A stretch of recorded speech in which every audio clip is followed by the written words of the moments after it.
खेलब खून के होली भाषण में जे सार बोली।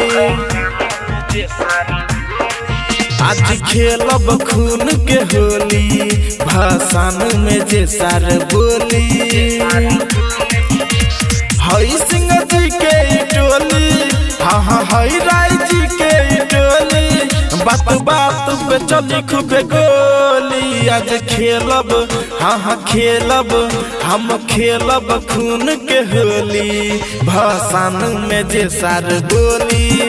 आज खेलब खून के होली भाषण में जे सार बोली।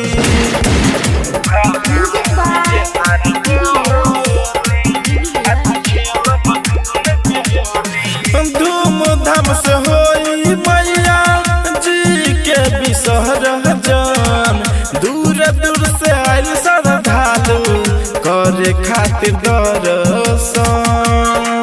कोई गीतिया गावेली तो केहू आरती देखावेली। हई विद्या के उदानी बेटवा कहला कानी कानी जदि बोली को ऊंचा बोली। आज खेलब हाँ खेलब हम खेलब खून के होली भाषण में जे सार बोली। आज खेलब खून के होली भाषण में जे सार बोली।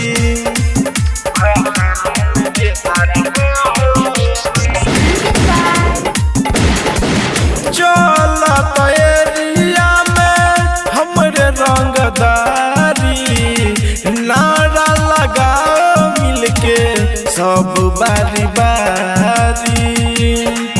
बोलो हरा हरा बम बम आवाज होके न कबो कम।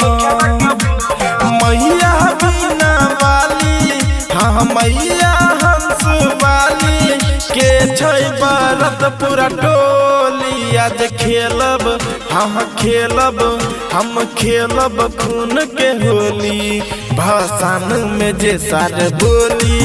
हम खेलब खून के होली भाषण में जे सार बोली।